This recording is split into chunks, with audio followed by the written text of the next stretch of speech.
When I was in college, my very first ministry experience in college was working. My brother got me a job at his church, and this was a mega church in Birmingham, Alabama, and I was one of the middle school ministry associates.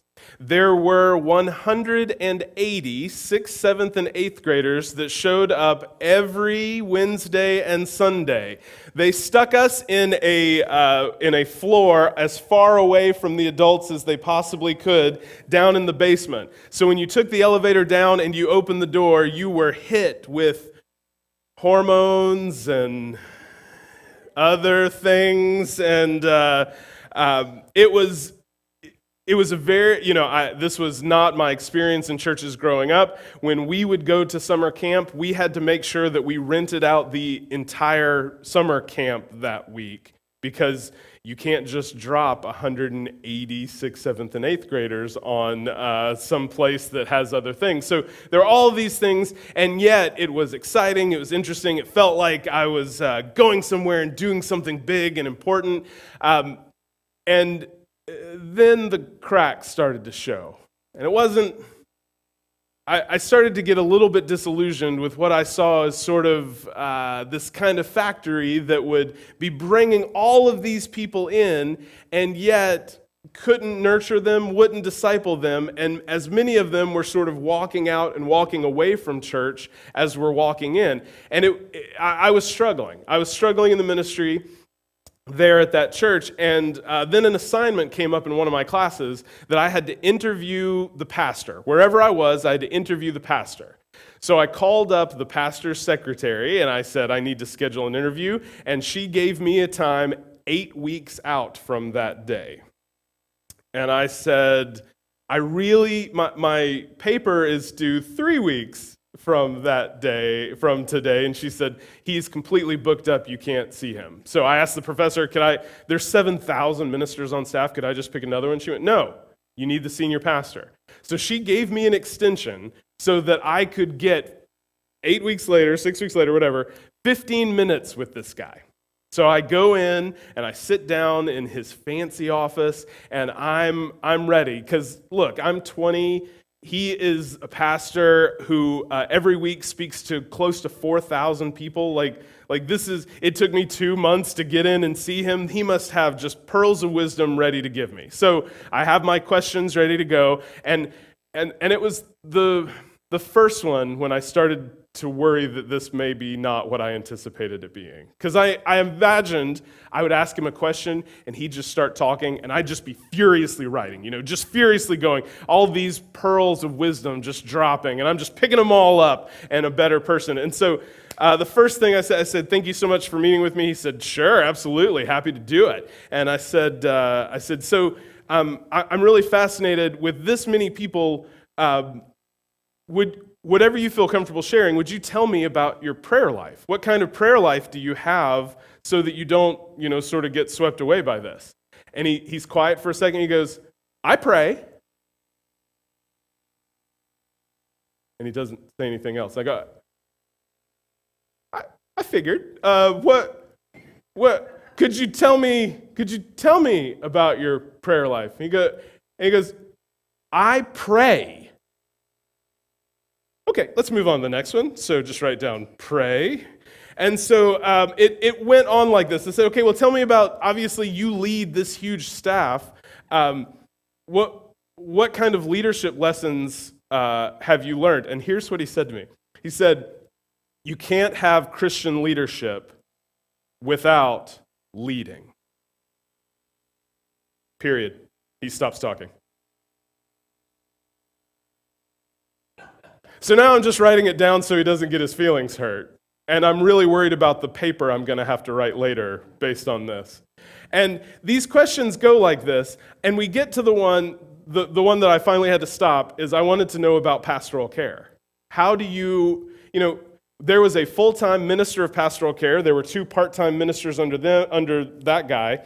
What sort of pastoral care does he do? How does he determine what he does versus what somebody else does? How do you get out of that mindset of, oh, the pastor didn't come see me, it doesn't count as a real pastoral visit? Like, how do you deal with that? And he said, okay, I got something for you now. He said, always, when you do pastoral care, always make sure you do it over food. I was like, oh, all right, maybe we're somewhere now. He's like, maybe always do it over food. Like, and so I say, oh, because it sort of opens people up and they talk more. And he goes, no. And I promise you, this is not embellished. He goes, because if they're going to waste your time by dumping out all of that on you, you might as well be able to fill yourself up with something.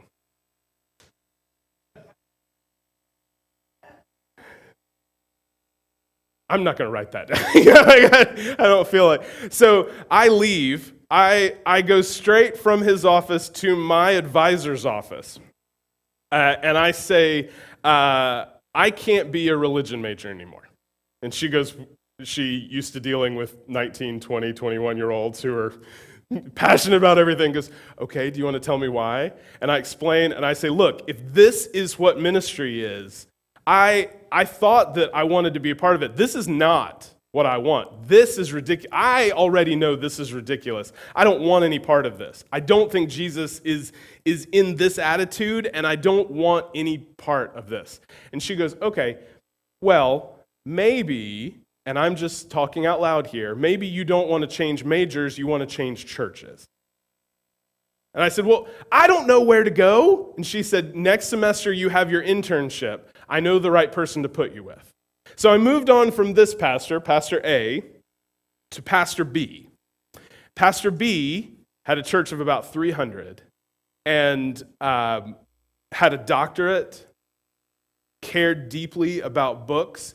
He took over a separate Sunday school class in the church because the pastor's office didn't have enough bookshelves for his books. So his makes mine look small.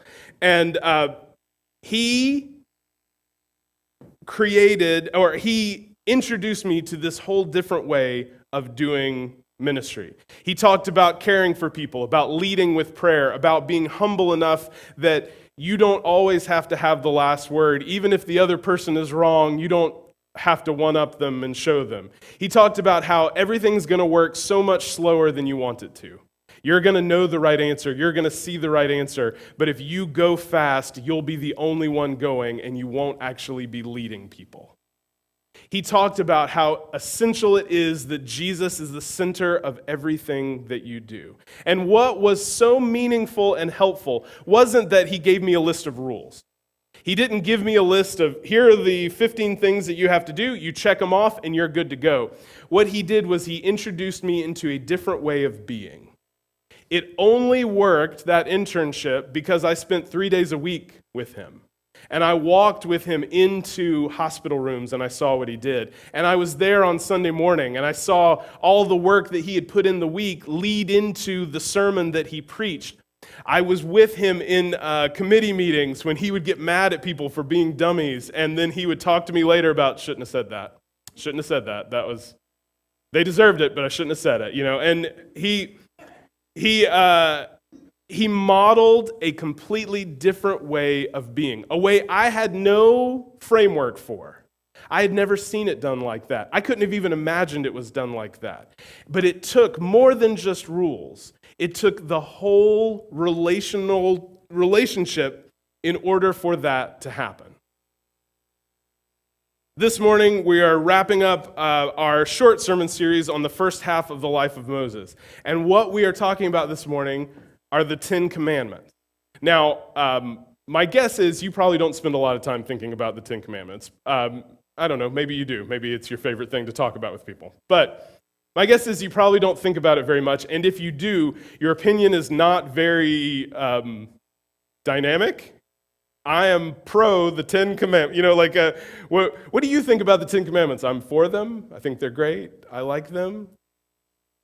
What I want us to do, though, is examine them in a different way. Because when we talk about commandments, at least sort of the Christian culture that I swam in, In talking about commandments, what we talked about were abstract rules that you had to follow. And if you don't follow this rule, you're bad. And as long as you follow this rule, you're good. And that was the end of the discussion about the Ten Commandments.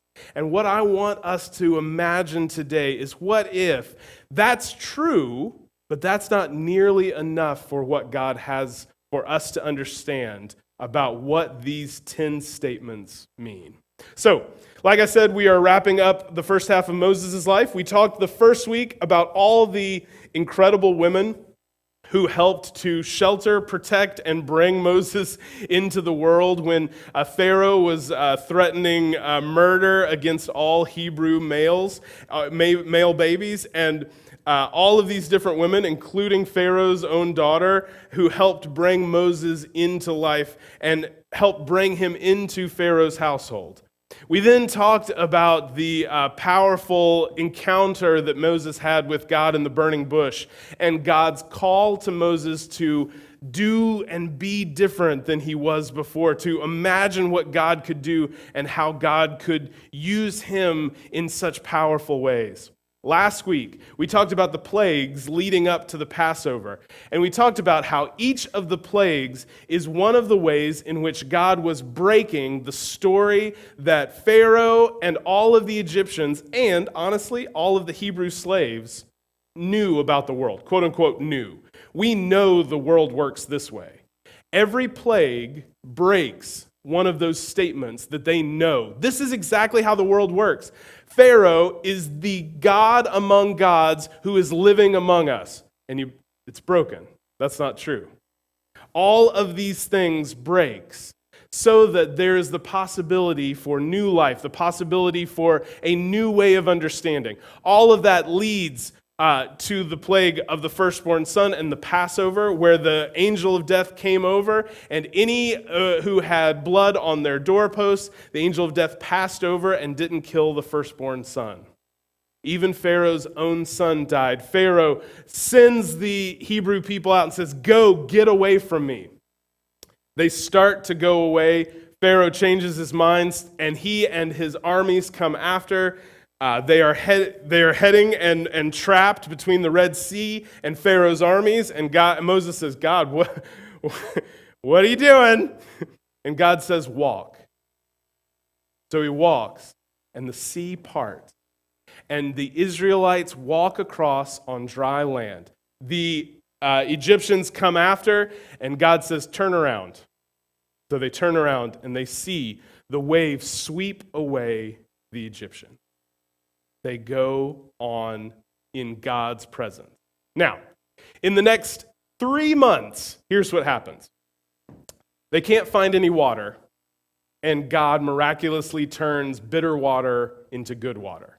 They can't find any food. God miraculously brings quail, and this, I got in trouble in my last church when I called it this, like holy frosted flakes kind of stuff that would just show up on the ground. Seriously, it's the name of it in Hebrew is literally, what is it? And it's called manna.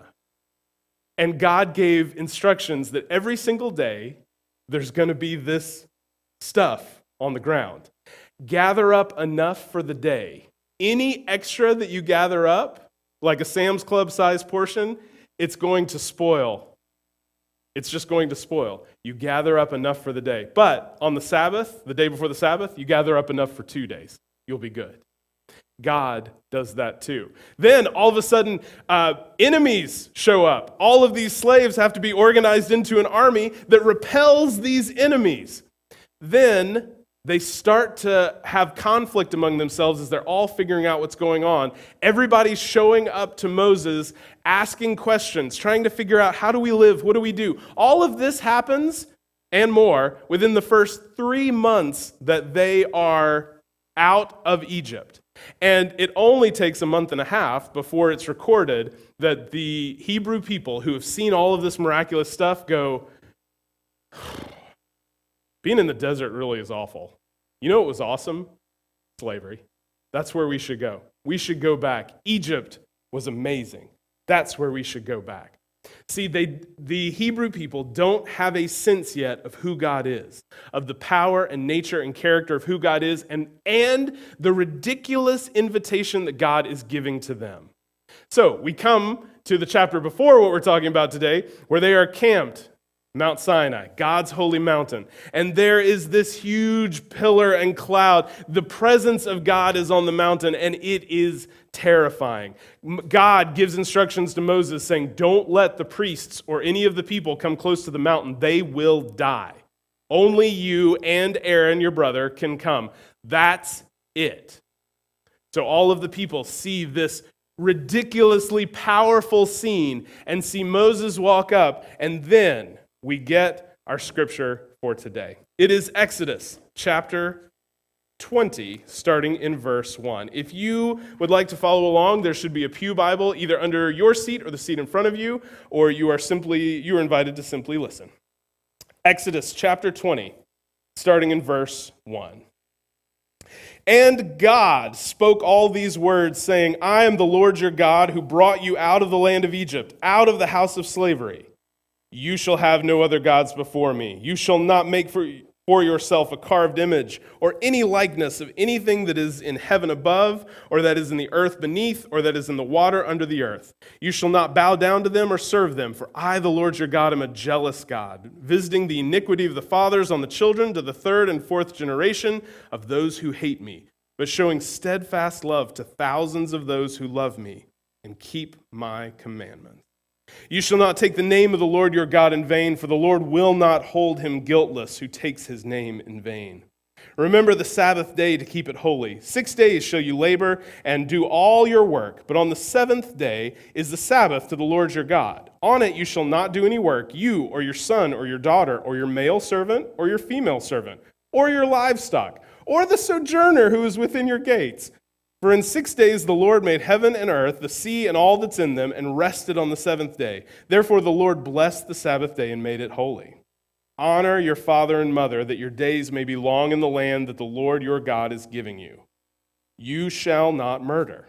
You shall not commit adultery. You shall not steal. You shall not bear false witness against your neighbor. You shall not covet your neighbor's house. You shall not covet your neighbor's wife, or his male servant, or his female servant, or his ox, or his donkey, or anything that is your neighbor's. Now when all the people saw the thunder and the flashes of lightning, and the sound of the trumpet and the mountain smoking, the people were afraid and trembled, and they stood far off and said to Moses, You speak to us and we will listen, but do not let God speak to us, lest we die. Moses said to the people, Do not fear, for God has come to test you, that the fear of him may be before you, that you may not sin. The people stood far off, while Moses drew near to the thick darkness where God was. Okay, so I want you, we are having both of these things put together, because when I've heard sermons on the Ten Commandments, they sort of carve out that sort of Smoky Mountain kind of thing, but I think that's important. I think it's important to understand that God doesn't show up in a lecture hall and, sort of creakily write with chalk on the board. Number one, make sure you do this. There is this sense of power, this sense of incredible might and awesome strength that is showing. And what God is doing, I want to argue, is not giving a list of rules, not just giving a list of rules. It's enough to have a list of rules when you're a preschooler. Your job is to make sure you do what you're supposed to do. But God's invitation is not for you to stay that way, not for you to just see the commandments as this list of rules that God's going to be mad if you mess it up. Because what God is inviting the Hebrew people to is the same thing God's inviting us to, a new way of living, a new way of understanding and relating to God and relating to other people. And this new way requires new imagination. God is showing and modeling what this looks like and how this can transform your life. It is more than just following rules. It is how you create community and how you find the good life that God has for you. So we're going to quickly go through this, okay? So number one, You shall have no other gods before me. So here's the idea, relatively self-explanatory.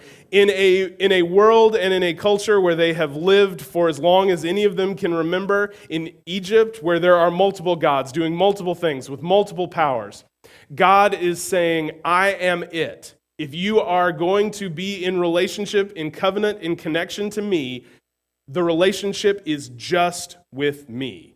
You shall have no other gods before me. I am it. Okay, number 2. No carved images of me. So the idea behind this is a couple of things. One, the way that you worship these gods was that you worshiped at small little idols, and these idols were things that you could own, you could possess. This was my idol. God cannot be owned and possessed.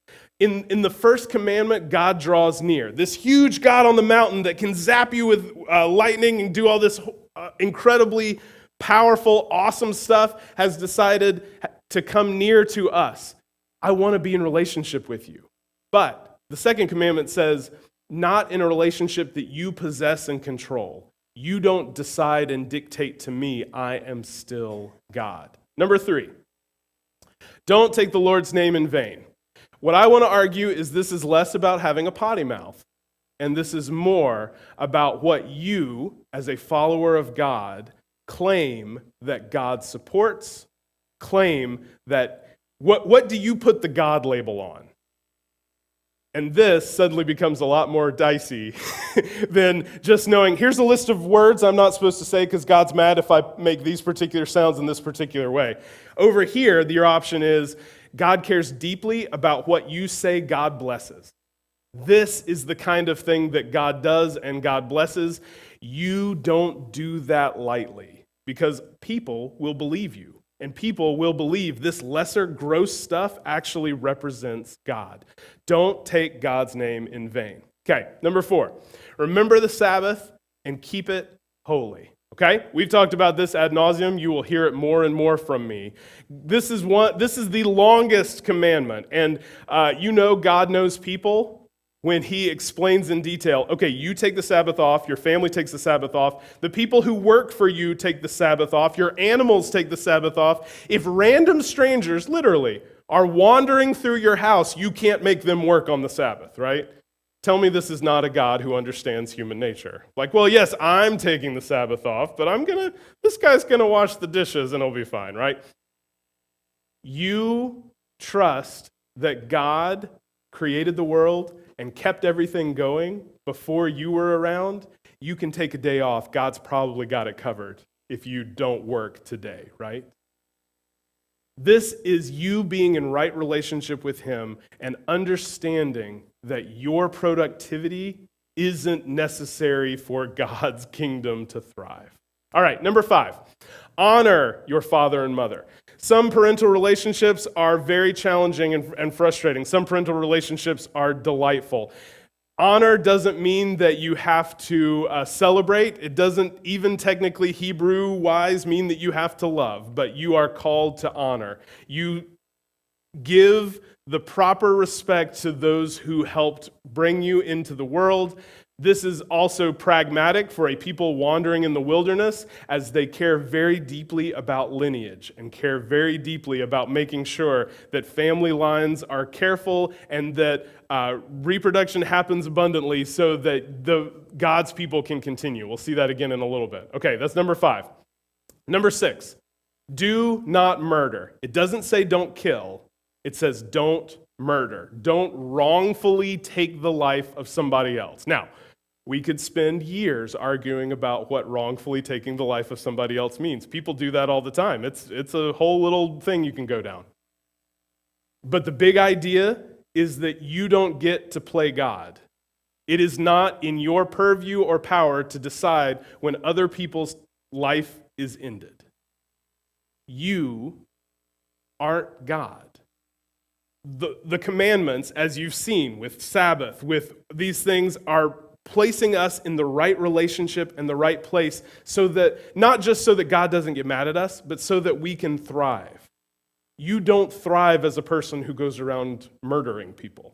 You don't thrive as somebody who doesn't honor the Sabbath. You don't thrive by going against these things that God has for you. All right, do not murder, do not commit adultery. Family lines matter. The way that God brings up communities, marriages matter, family lines matter. You have to honor and respect those lines and those boundaries. God sets these boundaries very clearly, and God cares deeply about it. Regardless of what culture could say or do, God cares deeply. You can't thrive as someone who continually breaks marriage bounds. Okay, don't commit murder. Do not steal. When you steal, you are saying you don't trust that God has given you the provisions you need and God will continue to provide for you. And I don't, look, not that people sort of equivocate with me, but I've heard people equivocate about stealing versus, look, everybody's doing it, blah, blah, blah, blah, blah. It doesn't matter. Your relationship with God is what you have control over, and if you don't trust that what God provides for you and the resources that God gives you are enough, and you are tempted to steal, you are not going to be living the kind of thriving life that God has for you. Okay, do not steal. Do not bear false witness against your neighbor. Words have incredible power. Genesis 1, God creates the world out of what? Words. When you bear false witness, you are saying that, one, you don't honor and respect God, but two, you don't honor and respect your neighbor. You've managed to break both of the most important commandments that Jesus mentions all in one thing, which is really very efficient of you. But if you don't care about the validity and the truthfulness of your words, you can't thrive. You know this and see this. Anytime that you've tried to live a lie, whether it's a little one or a big one, you eventually get caught in it. You can't thrive when lying is a part of what you do. And then number 10, do not covet. And there's a whole big list of all the things you're not supposed to covet. Now, the difference between stealing, don't steal because you don't need other people's possessions. Coveting has this idea of completely consuming and using up for my own good. I don't care about the other person. I don't care about their stuff. I am going to use it up for my own good because my opinion, my needs, my desires, my wants are the only ones that matter. So, God gives all of these commandments. He starts with these commandments that focus on relationship with God. He then has the Sabbath commandment that focuses on your relationship, how you are sort of orienting yourself to the world. And then these last ones are all outward-facing commandments to other people. All of this are things that God cares about. God wants you to live within these boundaries, within these understandings, but these are not ends in themselves. These are not things that you just say and you drop it and you're done. Okay, we're good. These were the foundations. The rest of the Old Testament law is building on all of these and explaining what you do and explaining what it is. Just like when I was doing the internship with Pastor B, he did not just give me a list of rules about this is what a good pastor does. Okay, go get him, kid. I lived and worked with him. I followed him. I watched him. God is inviting us into relationship in the same way God invited these Hebrew people into relationship. In chapter 19, God says, "You will be my special people. You will be the treasured jewel among all of the peoples of the earth if you follow my commandments. If you do these things, you will be set apart and different and a blessing for everybody." These are not the rules of the road, just that you either sort of know and don't pay attention to. This is the framework that we live in so that we can thrive and be who God's called us to be. John Ortberg, a pastor, talks about that for Jewish people, they don't call them these commandments. They call them the 10 statements or the 10 utterances. These are not commandments in that sense because, as he says, this is much about how God's created the world to be as much about what action you do. So it's not as much of you breaking a commandment. When you choose to go against what the commandment does, it's not so much that you break it, it's that you break yourself.